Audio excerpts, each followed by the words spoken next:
नमस्कार। आज हम एक ऐसे सवाल पर बात कर रहे हैं जो अक्सर सुनने में आता है कि भाई ये गुजराती समुदाय आर्थिक रूप से इतना सफल क्यों माना जाता है। हमारे पास एक विश्लेषण है जो इसी सवाल को काफी गहराई से देखता है। तो चलिए इस विश्लेषण के आधार पर समझते हैं कि वो कौन सी मुख्य वजह हैं जो इस समुदाय की आर्थिक सफलता में योगदान देती हैं। शुरुआत करते हैं उनकी पारंपरिक व्यापारिक सोच से। इस विश्लेषण में यह साफ तौर पर लिखा है कि गुजरातियों में पीढ़ियों से मतलब एक तरह से डीएनए में ही व्यापार करने का रुझान रहा है। हाँ, और ये सिर्फ रुझान नहीं है होस्ट, ये एक पूरी मानसिकता है। स्रोत ये बताता है कि नौकरी करने के बजाय वो जोखिम लेकर अपना खुद का काम शुरू करने को ज्यादा तरजीह देते हैं। बचपन से ही वो नफा नुकसान का हिसाब किताब मतलब बिजनेस का फायदा घाटा ये सब समझने लगते हैं। अच्छा, तो एक व्यावहारिक समझ उनमें जल्दी आ जाती है। ये बात तो है। और ये सोच सिर्फ मतलब गुजरात तक की सीमित नहीं रही है ना। हाँ, इनका वो वैश्विक जुड़ाव भी तो है। बिल्कुल। विश्लेषण इस पर काफी जोर देता है। कई गुजराती परिवार दशकों से कुछ तो सदियों से दुनिया के अलग अलग हिस्सों में बसे हैं। खासकर आप देखें तो पूर्वी अफ्रीका, ब्रिटेन, अमेरिका। हाँ, सुना है। उन्होंने वहां जाकर सिर्फ बिजनेस ही नहीं जमाए, बल्कि अपनी कमाई का एक बड़ा हिस्सा वापस भारत भी भेजा, निवेश किया। तो ये जो ग्लोबल नेटवर्क है, ये सिर्फ पैसे का नहीं बल्कि नए आइडियाज, नए अवसरों का भी जरिया बना। ये दिलचस्प है। और क्या विश्लेषण ये भी कहता है कि सफलता के लिए हमेशा बहुत ज्यादा औपचारिक शिक्षा मतलब डिग्री वगैरह जरूरी नहीं है? हाँ, ये एक बहुत अहम बात है। विश्लेषण में साफ कहा गया है कि कई बेहद सफल गुजराती व्यापारी हैं जिनके पास शायद बहुत ऊंची डिग्रियां न हों। अच्छा। लेकिन उनमें व्यावहारिक समझ गजब की होती है। पैसे की कद्र करना, बाजार के नब्ज पहचानना। स्रोत कहता है कि वो अक्सर कम पूंजी से शुरू करते हैं और फिर धीरे धीरे अपनी मेहनत और समझ से कारोबार को बड़ा बना लेते हैं। यानी जमीनी अनुभव ज्यादा मायने रखता है। बिल्कुल। बाजार कैसे चलता है इसे समझना ज्यादा जरूरी है। और इस सफर में क्या वो अकेले होते हैं? मतलब समुदाय का भी तो रोल होता होगा। हाँ, निश्चित रूप से समुदाय का आपसी सहयोग एक बहुत बड़ा फैक्टर है। विश्लेषण में साख का जिक्र है। साख मतलब रेपुटेशन। हाँ, व्यापार में आपसी भरोसा, इज्जत, इससे लेन देन आसान होता है।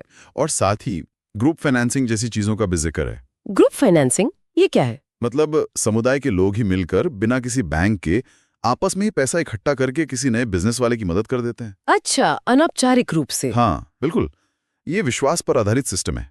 इससे जरूरत के समय पैसा भी मिल जाता है और जोखिम भी बढ़ जाता है। कमाल है। तो ये तो हुई व्यक्तिगत और सामुदायिक बात। राज्य का क्या रोल है? गुजरात सरकार की नीतियां। हाँ, उसका भी जिक्र है। विश्लेषण गुजरात को भारत के सबसे बिजनेस फ्रेंडली राज्यों में से एक मानता है। वहाँ का इंफ्रास्ट्रक्चर काफी अच्छा है, खासकर बंदरगाह, मुंद्रा, कांडला जैसे बड़े पोर्ट्स हैं। हाँ वो तो है। और नीतियां भी व्यापार को सपोर्ट करने वाली हैं। तो ये बाहरी माहौल भी मदद करता है।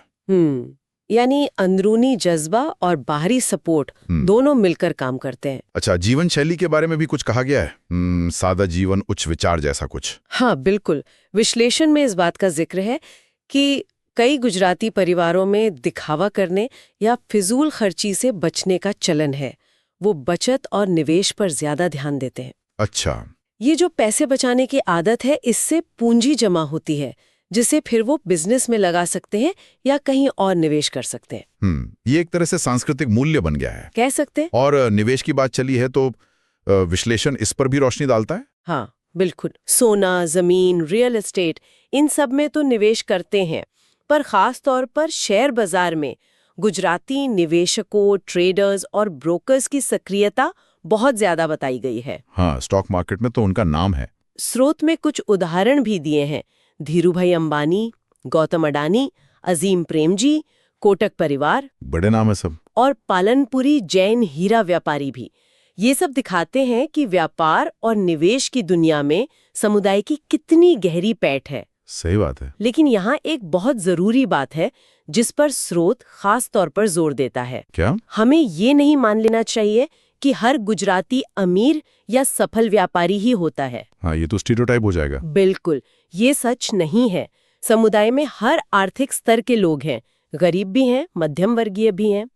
ये जो सफलता की कहानी है, ये एक सामूहिक प्रवृत्ति ज्यादा है, कुछ खासियतों का नतीजा है। ये हर एक व्यक्ति की कहानी नहीं है। ये ध्यान रखना जरूरी है। तो अगर हम इस पूरी चर्चा को समेटें तो ऐसा लगता है कि गुजराती समुदाय की आर्थिक सफलता के पीछे कोई एक जादुई चाबी नहीं है, बल्कि कई चीजें मिलकर काम कर रही हैं। पीढ़ियों से चली आ रही व्यापारिक सोच, हाँ, जोखिम लेने का साहस, वैश्विक नेटवर्क, व्यावहारिक ज्ञान को अहमियत देना, समुदाय का आपसी सहयोग, विश्वास। राज्य का साथ और बचत निवेश वाली जीवन शैली, ये सब मिलकर एक खास इकोसिस्टम बनाते हैं। बिल्कुल सही। और ये सब सोचते हुए एक सवाल मन में आता है क्या?